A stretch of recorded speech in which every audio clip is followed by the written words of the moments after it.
Okay. Yeah, that's fine. Everybody could use a little.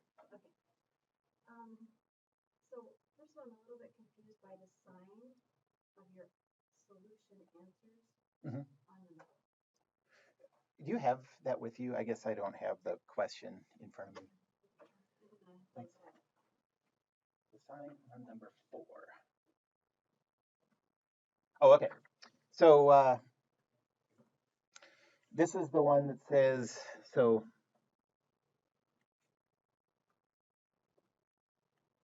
vectors number 4.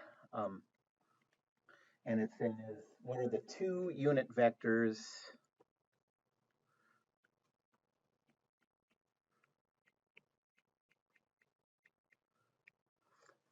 perpendicular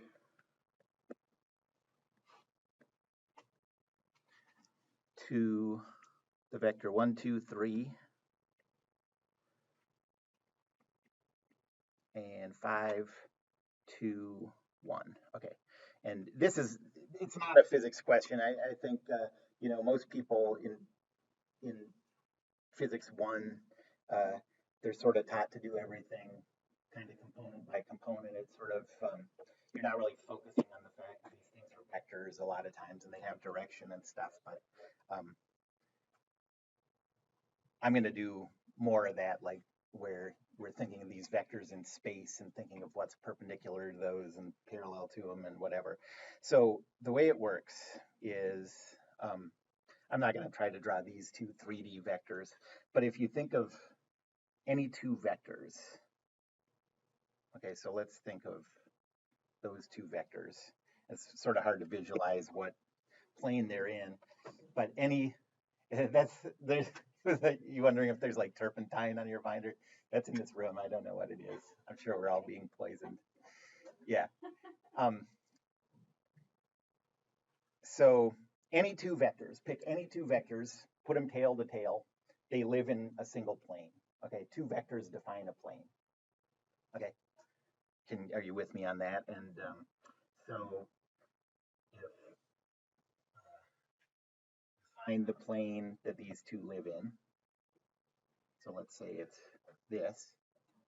Okay.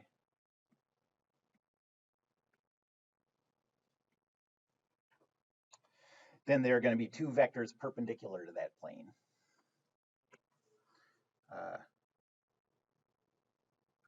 One like that, it's perpendicular to each of these 2 vectors. And the other one is exactly opposite that. Okay? And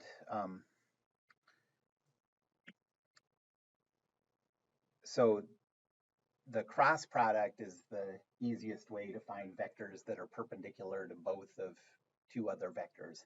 So if you just take the, yeah. Well, in this case, the way I drew it, it's sort of believable that all that is the z-axis, but not necessarily, because if you choose one vector like that and one vector like that, okay, the plane they live in is at an angle, okay? Like if I just rotate it all the way around, that would be the plane. And then the 2 vectors perpendicular to that plane are this way and this way, which, don't match up, with your coordinate system usually. So if those 2 vectors only have x and y components, then yes, the one that's perpendicular to them is going to only have a z component, but that's not necessarily the case. So the way you can find a vector that's perpendicular to any 2 other vectors is take the cross product of those 2 vectors. So let's first start by calculating a vector u that's perpendicular to these other 2, and that's just going to be 1, 2, 3 cross 5, 2, 1. Or you could do 5, 2, 1 cross 1, 2, 3. It won't give you the same answer. It'll give you the opposite answer, but it'll also be perpendicular to both of them. And if you take this cross product, you get -4, I think. and you get positive 14, and then you get minus 5 or something. I don't know. Those could all three be wrong. But oh, oh, that's why you were confused. Oh, okay. Yeah. That, okay. Well, let me make sure here. So we. Oh, yeah, yeah, yeah. So we got 2 minus 10, so it should be -8. Okay. Sorry about that. That's confusing when you're looking for the answers for clarification and they're just screwing you up. Okay. And then, well, so apparently that's the end of your question, but I'm going to keep answering as if there was more. So now to get, that's not a unit vector. Um, and so to get a unit vector, take the absolute value, the magnitude of that vector. So that's going to be, um, -4 squared plus 14 squared plus -8 squared square root. And on some TI calculators, there's actually a built-in function called unit v that'll just calculate the unit vector. If you plug in the vector -4, 14, -8, it'll give you the unit vector in that direction. Can someone tell me what that number is? Okay, so 276, and that's fine. I usually do them in decimals. I'm just used to doing it that way. But and so 60.61. Okay, 16.61, and so the unit vector in that direction is -4 over 16.61, positive 14 over 16.61, and -8 over 16.61.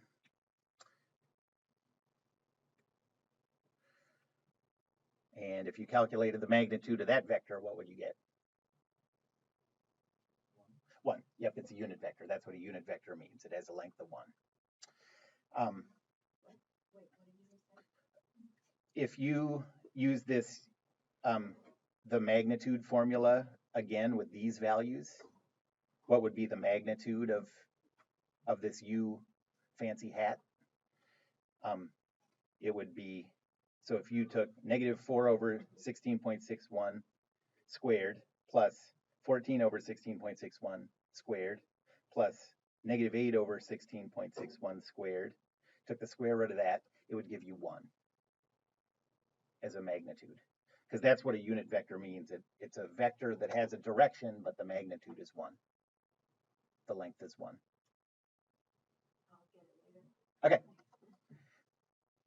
Well, just try that, and it'll come out 1, because what we're doing is, think about it like this.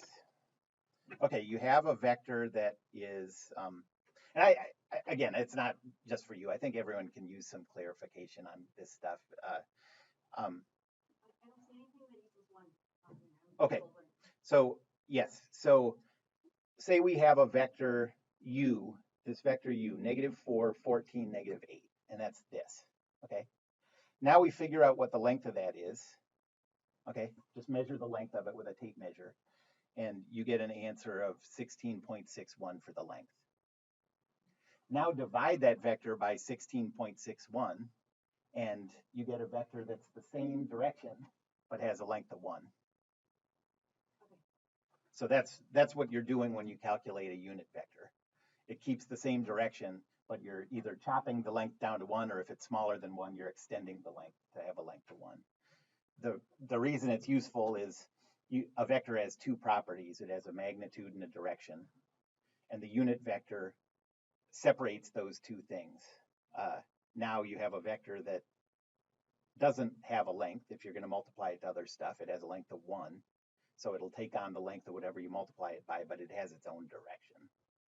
It's like a pure direction. And so if we call this, well, let me call all these 1. Okay, so that's the first one. Well, if you go back to this picture, the two vectors that are perpendicular to this plane, we found one of them.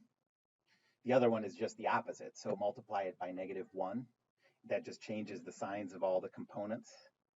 And so the second vector that's perpendicular to both of those is +4 over 16.61, -14 over 16.61, and +8 over 16.61.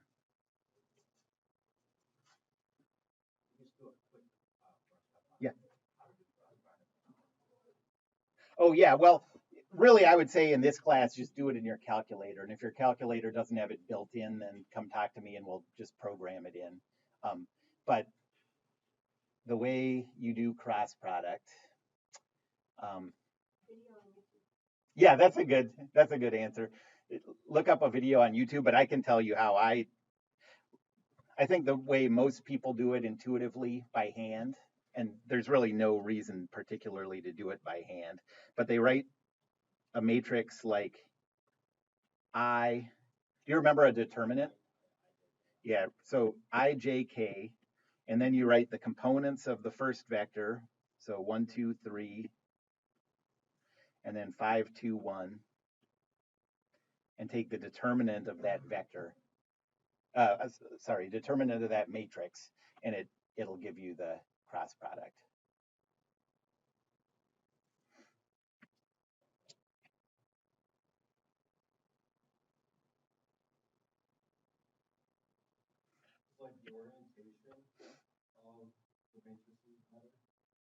The orientation? Oh, you have to do it. No, it doesn't matter. A determinant is a determinant as long as you do it the right way. Yeah. So what if you, I don't know. If you reformat it, that's a good question. I don't know. I would say try it on your own or else just put IJK along the top. But don't do that. Don't do either of those. Just plug it into your calculator and then let the math professors teach you the ins and outs of cross products.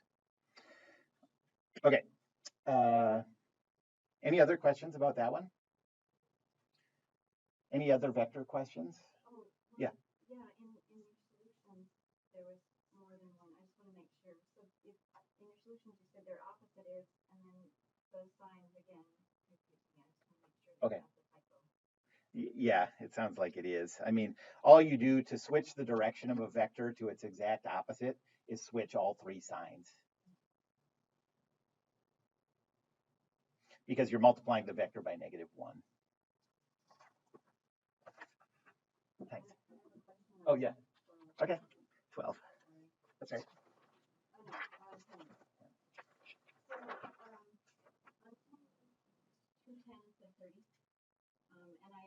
It adds up. I understand why, but it also works if you just keep in mind what quadrant you're in. Yeah. Is there a reason for future reference to stick to that? If you're programming, okay, so here's the. So you have, let me use green as the coordinate system. So you have this coordinate system.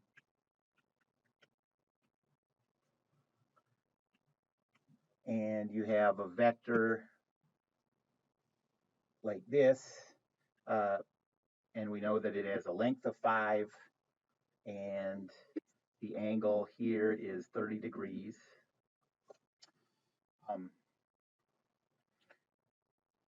And to figure out the components of that vector, you can, think of this as a right triangle. And then use trig functions and SOHCAHTOA to figure out the lengths of those things, and then you know what the signs are of the components. That's a perfectly good way. That's the way most people do it if they're doing stuff by hand. That's the way I do it in my head if I'm doing stuff by hand. But if you're writing programs, which, I mean, really, truly, all of this stuff we're learning now, like there are no companies uh, that have people sitting there doing hand calculations of this stuff. You need to know this stuff because it's going to be written into code that does calculations. And um, if you're doing, if you're writing a program that needs to use the components of some vector based on an angle and a length, then you can just use, so take the counterclockwise angle from the x-axis, that's 210 in this case, and the components are just always going to be, the length of the vector times cosine of the angle, length of the vector times the sine of the angle. So it just, um, it's very automated, and so in this case, it's going to be 5 times cosine of 210, 5 times sine of 210. The, not the calculator, but like if you were writing this into a computer program to do calculations that are then being used in some other function in a, um, So it'll make programming easier. yeah, Right? yeah. I should say the reason I do it this way is because because all my projects were big programs, so I'm used to thinking about it that way. But the way you're thinking about it is perfectly good. Um, any other questions? So yeah, you can also,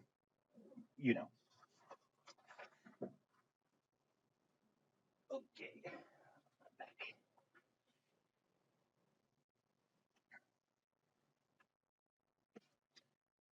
All right, so now we're going to do probably the next 2 classes we're going to spend on mathematical preliminaries for the class, just the math you need to know.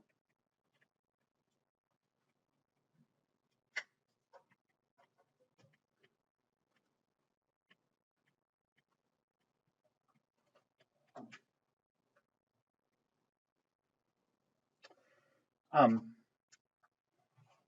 and I'm going to do 4 of these. The first one is ordinary differential equations.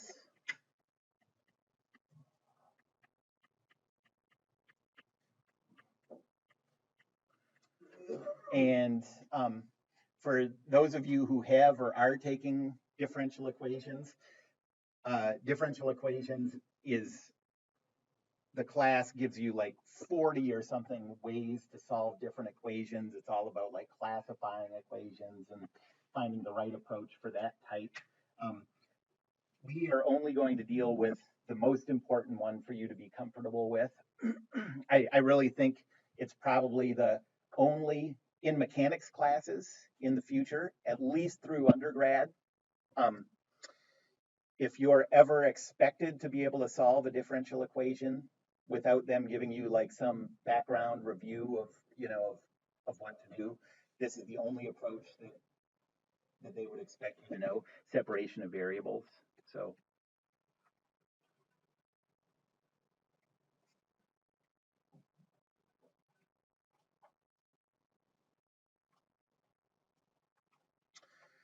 um, and then we're going to do derivatives of vectors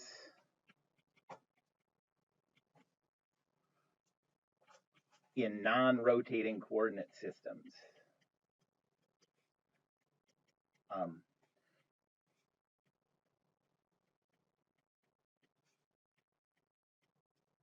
and the fact that I would even think to specify non-rotating coordinate systems should give you a sinking, foreboding feeling.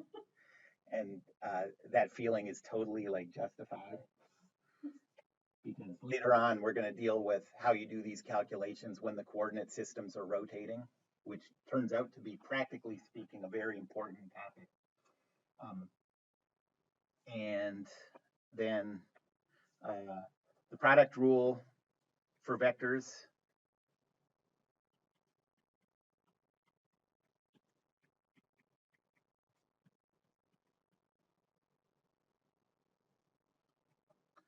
And then the chain rule for vectors.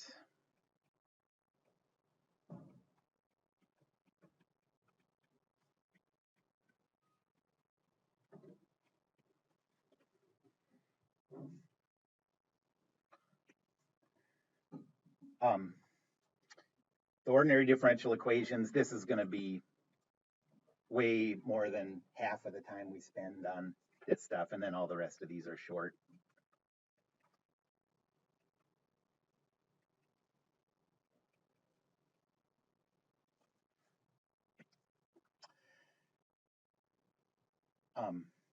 Okay, so I'm going to start out with ordinary differential equations, ODEs, using separation of variables. And some people abbreviate that SOV, but that seems like too many acronyms for one time. Separation of variables. Okay, so first, I have to sort of introduce what's the idea of a differential equation. Well, a differential equation is just an equation that has a derivative in it, or at least one derivative in it. So that part's easy. But doing differential equations is all about classifying things, classifying them correctly. What kind of differential equation do you have? So there are two big categories of differential equations: ordinary differential equations and partial differential equations. Ordinary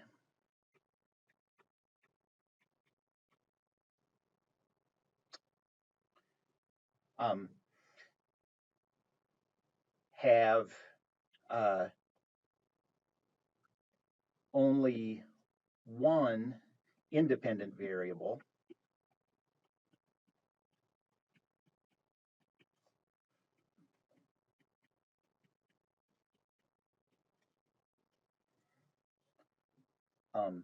but they can have any number of dependent variables.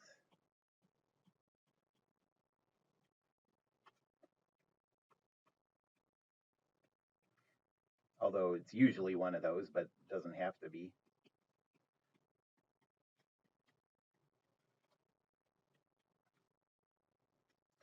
These dependent variables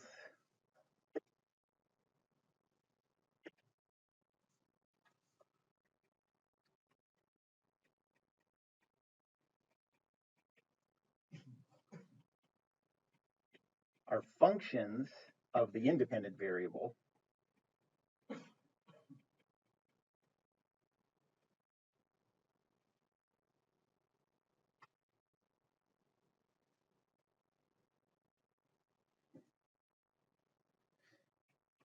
And the goal, what it means to solve an ordinary differential equation, is to find those functions.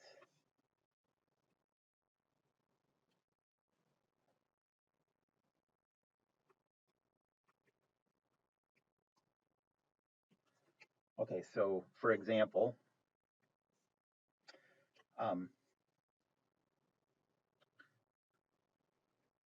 dy dx plus 10y is equal to cosine of x. Okay. This is an ordinary differential equation because there's only one independent variable. What's the independent variable? Yep. So the independent variable is x. There's only one. So this is an ordinary differential equation. And that's good news. Ordinary differential equations are a lot easier to solve than partial.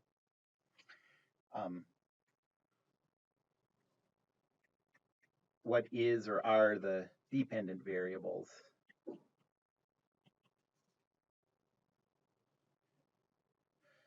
Y. Yep, and that's the only one. There can be more. I'll show an example of one that has more.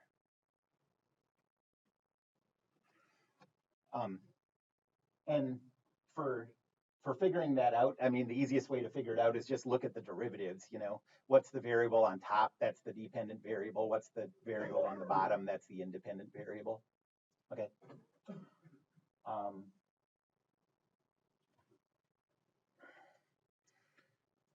Another example. So let's say that we have a system of equations. dx dt is equal to 10t, and dy dt times t squared is equal to 5x. Okay, so this together is a system of equations.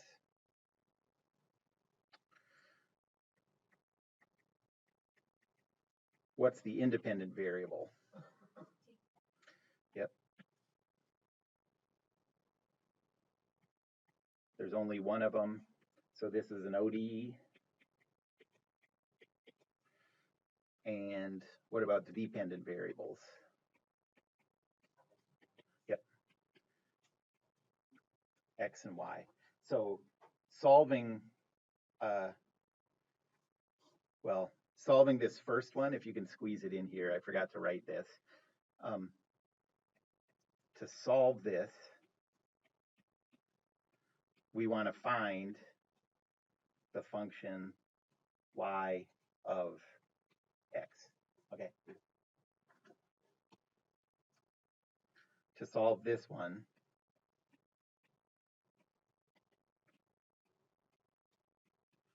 we want x of t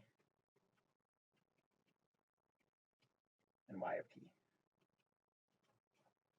Okay. Partial differential equations.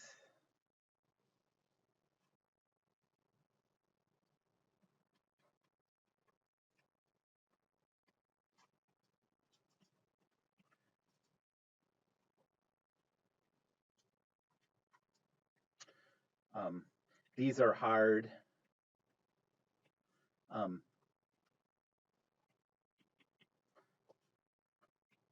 we're not going to use these in this class.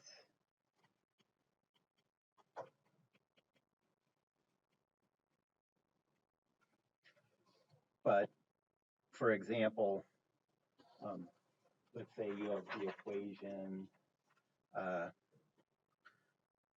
and I know not everybody here has taken classes with partial derivatives yet, but say you have this equation, partial of z with respect to t plus partial of z with respect to x plus partial of z with respect to y is equal to 1.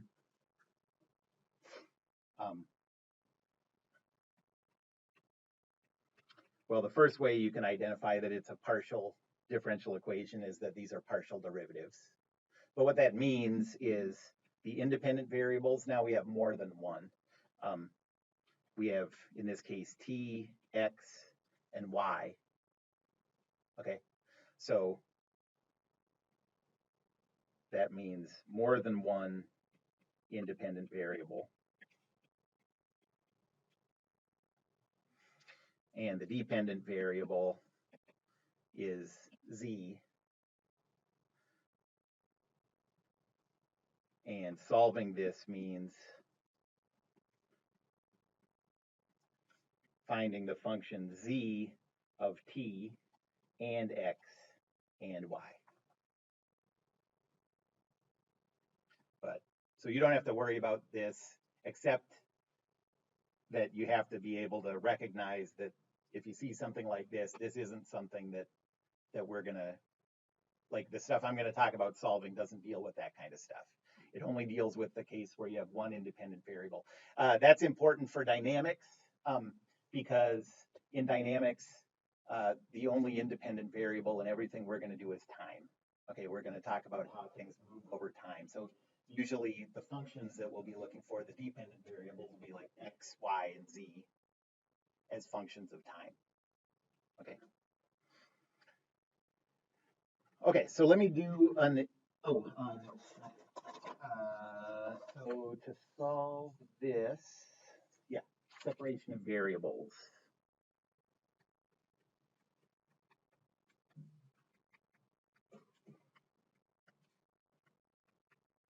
And this is for ordinary differential equations only.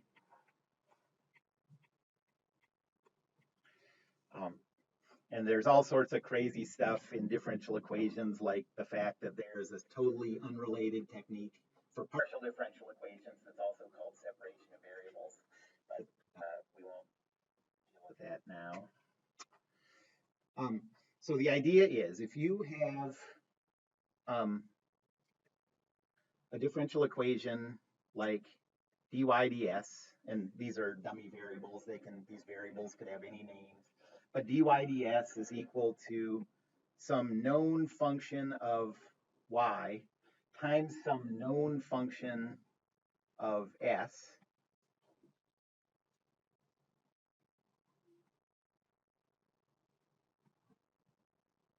So those aren't, f and g aren't functions we're trying to solve for.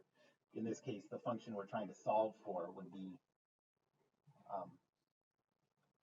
y as a function of s.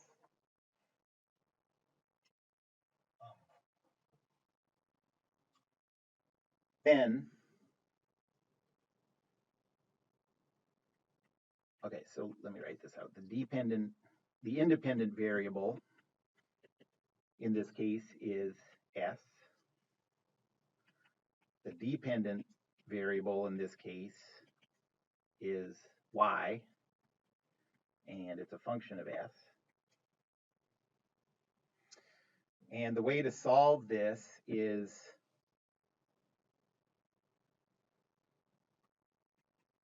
get all the y stuff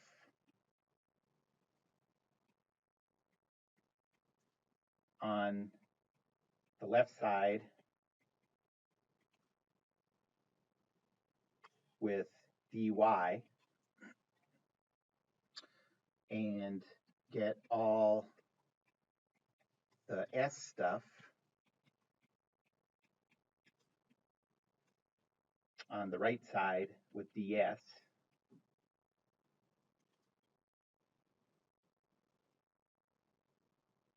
And then integrate both sides.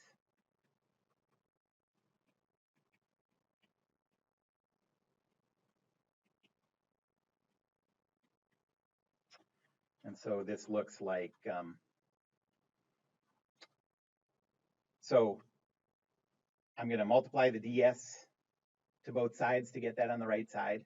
I'm going to divide both sides by f of y, and you get dy over f of y is equal to g of s ds.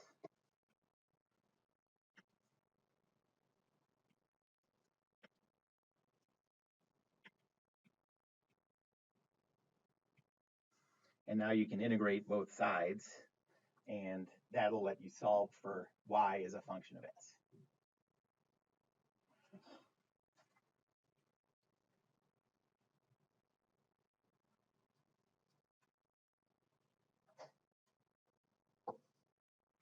So let me do an example.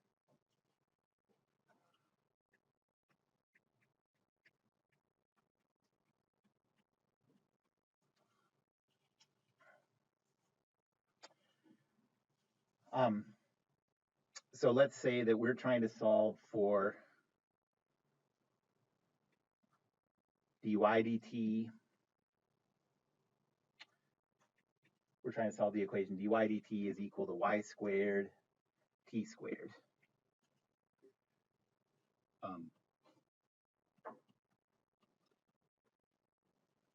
Where at time equals 0, y is equal to 10. Okay, this is called a boundary condition, and we'll see where we need to use this in a second.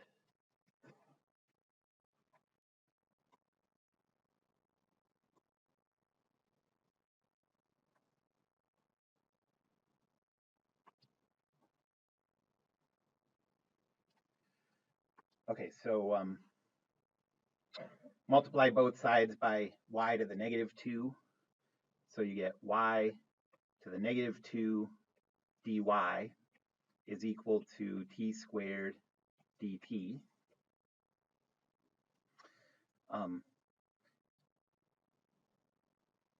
And now integrate both of these.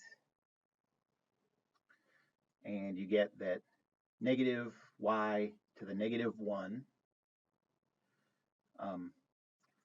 plus, some constant c1 is equal to t cubed over 3 plus some constant c2. And I'm going to lump those two, the c1 and the c2, together into one arbitrary constant. So you can think of this as negative y to the negative 1 is equal to t cubed over 3 plus c. Since those are both arbitrary, the sum of them is just a different arbitrary thing. Okay, so in a way that's a solution, but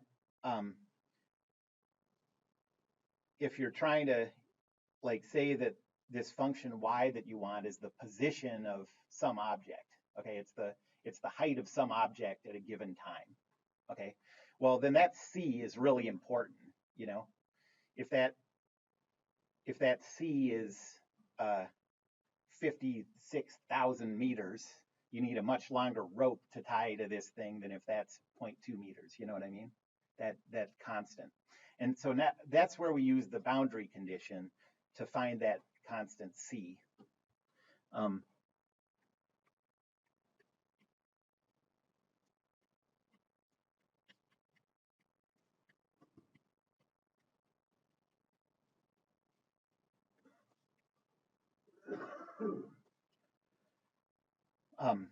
So what we know is if we plug 0 in for t and we plug 10 in for y, this equation has to hold. Okay?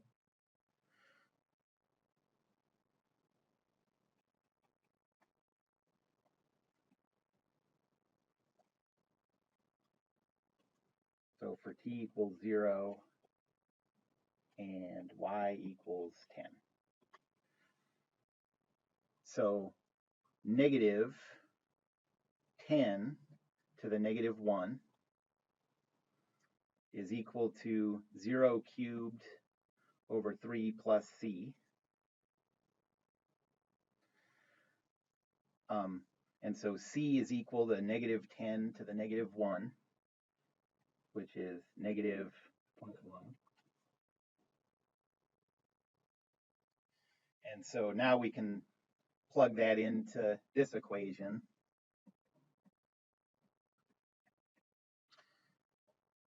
And we get this relationship, negative y to the negative 1 is equal to t cubed over 3 minus 0.1. Okay. Ideally, it would be nice if you could represent this as a function of y, like, right, y is equal to some function of t. You know what I mean? This relationship is a solution. It's just not really the prettiest form. So now you can do the algebra and express y as a function of t. So if you think of this as, I guess I'll multiply both sides by negative 1, and you get 1 over y is equal to, and I'm also going to, so I have negative t cubed plus 0.3 all over 3. Okay, so I'm just setting that. And now take the reciprocal of both sides, and you get that y as a function of time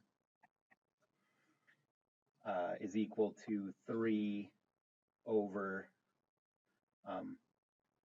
negative t cubed plus 0.3.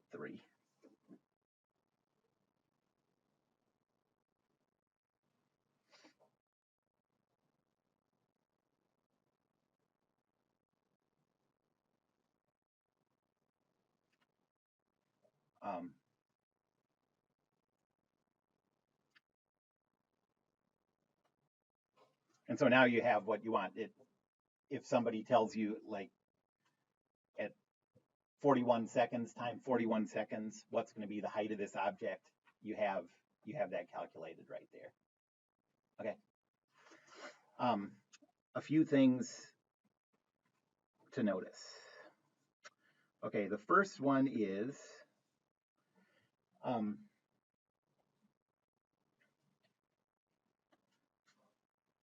if you ever see a derivative expressed as a dot over a variable, um, so like this, y dot, that means dy dt. That's what the dot notation means.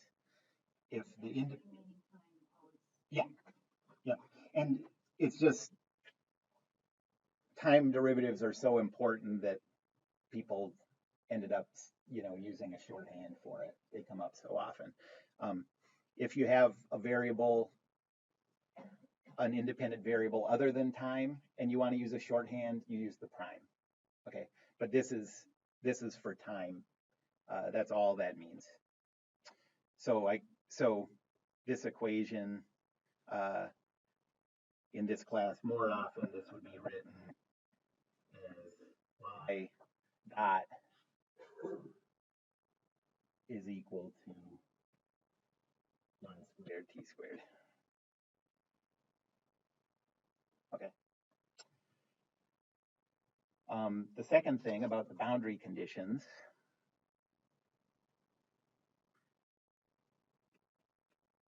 you need one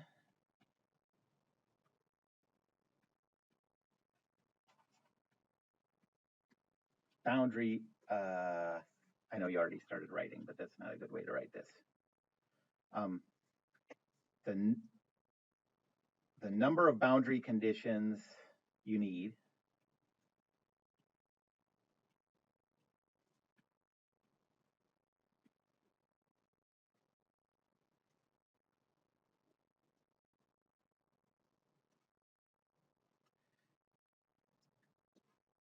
is the highest derivative in the equation. The highest order of the derivative in the equation.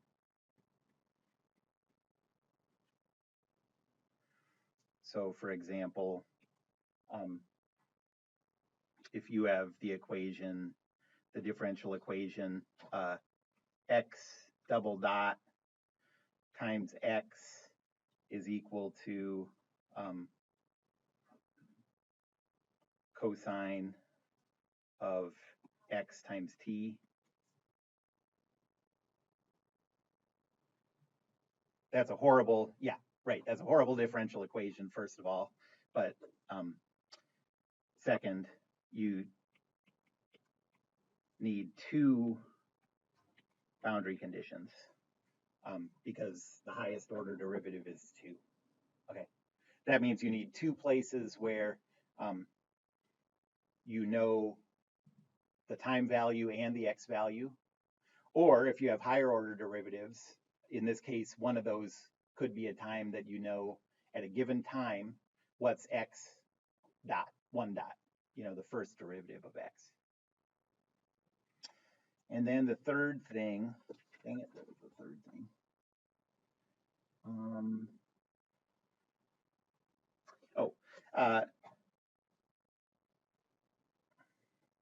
If to anybody who's starting or has taken differential equations, this one is obvious. Like, yeah, you wish, but you can't solve every ordinary differential equation by separation of variables.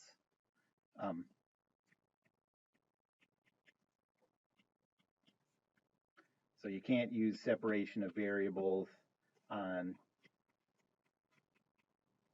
every ordinary differential equation. So let me just give a, even very simple looking ones,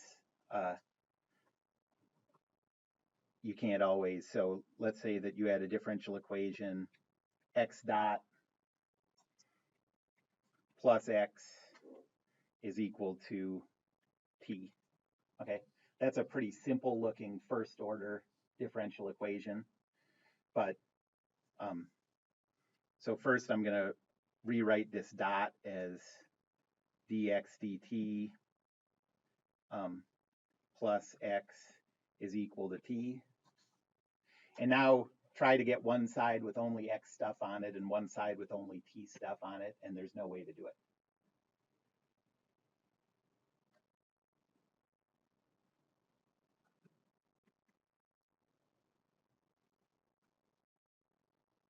can't get x and t on different sides. But when you see a differential equation in mechanics classes, so there are different common techniques in electrical engineering for different needs for different types of differential equations. But in mechanics classes, if you see a differential equation and you look at it and it's ordinary, see if you can solve it by separation of variables. You should always check that, especially if it's in a class. If it's in a class, most likely it'll be solvable that way. If it's not in a class, if it's just something that came up naturally in a project or whatever, it's a little less likely that it'll work, but it's easy to check, so try. Okay, any questions about that? All right, I'll do a few more examples next time, and then we'll finish the mathematical preliminaries.